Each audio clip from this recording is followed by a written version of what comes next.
민족도 아니었습니다. 난민이고 거리민이었습니다. 1919년 3월 1일 그저 난민이고 거리민이었던 이 땅의 사람들이 큰 두 가지 결단을 합니다. 대결단을 합니다. 첫 번째, 국력으로 이 나라를 강제로 점령하고 있는 일본 제국주의와 끝까지 싸우겠다는 대결단을 합니다. 두 번째, 사람들이 잊어버린 거 있습니다.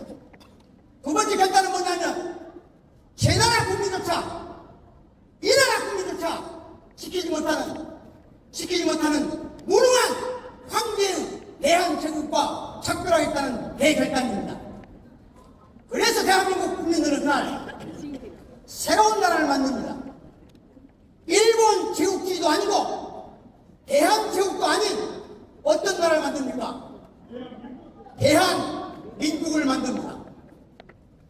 대한민국을 만드는 그날 그 자리에서 이 땅에 거리민이었고 국민조차 못되었던 난민으로 전락한 이 땅의 사람들이 서로에게 한 행동이 있습니다.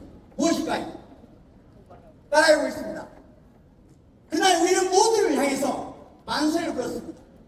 첫 번째는 일본 제국주의와 맞서 싸우겠다는 대한국민 만세입니다. 두 번째는 대한제국과 작별하겠다는 대한민국 만세입니다. 따라해보고 있습니다. 대한국민 만세! 여러분 앞에 하지 마세요. 만세 마세요. 자, 대한국민 만세! 대한민국 만세! 만세 세 번 하겠습니다. 만세! 만세! 이 만세가 전 세계에서 함께할 수 있는 유일한 나라가 대한민국입니다. 왠지 아십니까? 제가 서양 가서 서양 사람들 강의할 때 똑같이 해보라고 그랬어요. 못합니다. 서양 사람들 이게 항복입니다. 항복이어서 못합니다. 그러면 우리는 누구한테 만세라고 했을까요? 황제를 만날 때 중국 사람, 일본 사람, 한국 사람은 황제를 만날 때 만세 했습니다. 그런데 1919년 3월 1일 이 땅의 시민들이 우리 스스로를 황제로 주권자로 데려가기 위해서 만세를 부른 겁니다. 그래서 우리나라 사람들만 서로에 대해서 만세를 부를 수 있는 거예요. 이해하시겠습니까? 네. 그래서 오늘 여러분은 제 말에 동의하는 순간 항상 만세를 부르시기 바라겠습니다. 알겠습니까? 만세! 동의하십니까? 만세! 동의하십니까? 만세! 대한민국은 그날 1919년 대한제국이 아니라 대한민국으로 탄생했습니다. 그래서 상해 망명정부가 아니라 임시정부가 탄생한 것입니다. 대한민국 임시정부는 세계 최초로 민주공화국을 선언했습니다. 민주공화국 헌법 제1조 1항 민주공화국은 무슨 뜻일까요? 민주란 무슨 뜻입니까? 만세를 서로 부르고 우리 만세를 받은 우리 모두가 이 나라의 주권자라는 뜻입니다. 이 나라의 주인이라는 뜻입니다. 그게 민주주의입니다. 그러면 공화국은 무슨 뜻일까요? 공화국은 무슨 뜻일까요? 공화국은 무엇일까요? 중요한 게 따라해보겠습니다. 공화국은 한마디로 말하면 공동의 것은 공동의 것입니다. 제가 앞에 부분을 하면 여러분 따라하는 것입니다. 알겠죠? 네. 공동의 것은 공동의 것으로! 그리고 공동의 것은 공동의 것으로! 다시 해보겠습니다. 공동의 것은 공동의 것으로! 이게 공화국의 뜻입니다. 조금 넓게 하면 크게 하면 국민의 것은 국민의 것으로 공동의 것은 공동의 것으로 지역의 것은 지역의 것으로 청년의 것은 청년의 것으로 광주의 것은 광주의 것으로 개인의 것은 개인의 것으로 이게 공화국이에요. 아시겠습니까? 네. 그러면 지금부터 제가 앞부분을 한번 여러분 따라하겠습니다. 국민의 것은 국민의 것으로! 국민의 것은 국민의 것으로! 공동의 것은 공동의 것으로! 광주의 것은 광주의 것으로! 청년의 것은 개인의 것은 개인의 것으로! 바로 이게 공화국입니다. 그런데 1980년 5월 17일 밤 이 땅의 살인자 천부왕이는 공동의 것을 개인의 것으로 훔치기 위해서 국민의 것을 개인의 것으로 훔치기 위해서 내란을 일으켰습니다. 이때 광주는 국가가 있었습니까 없었습니까? 없었어요. 1980년 5월 18일 날 이 땅 광주에는 나라가 있었습니까 없었습니까? 없었어요. 나라가 있지만 없는 상태. 없는 상태. 나라가 있지만 없는 상태. 우리 모두를 대한민국 국민이 아니라 난민으로 만드냐. 그게 전광입니다.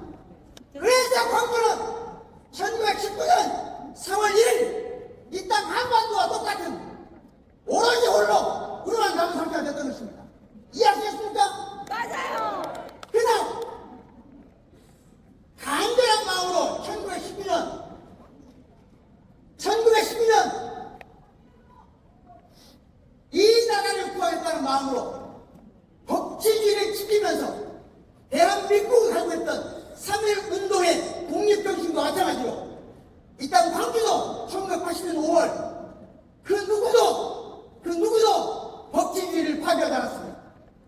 그래서 세계 전 역사에서 미국도 독일도 프랑스도 이탈리아도보다 단 하나의 대한민국 국민만 합니다.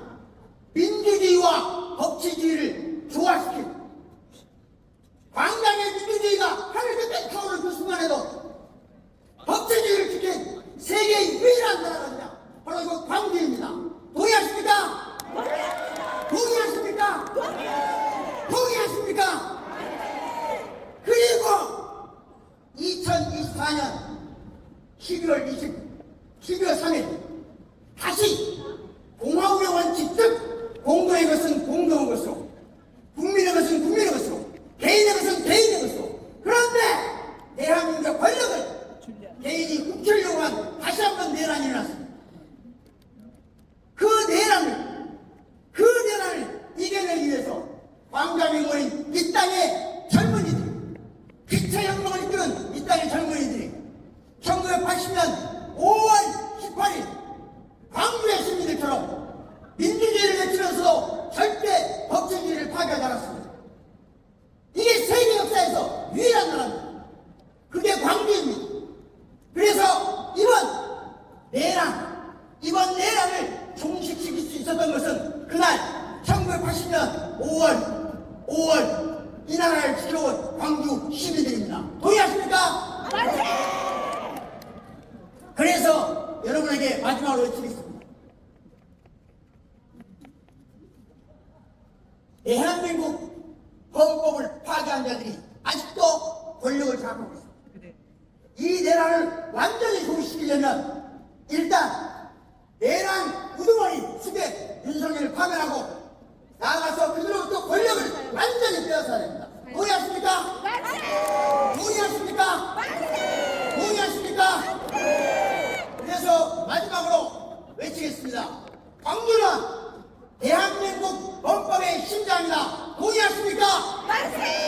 다시 한번 외치겠습니다. 광주는 대한민국 헌법의 심장이다. 동의하십니까? 광주는 대한민국 민주주의의 빛나는 별이다. 동의하십니까? 광주는 대한민국 민주주의의 빛나는 별이다. 동의하십니까? 이제 마지막으로 치겠습니다. 광주는 대한민국의 양심입니다. 동의하십니까? 감사합니다.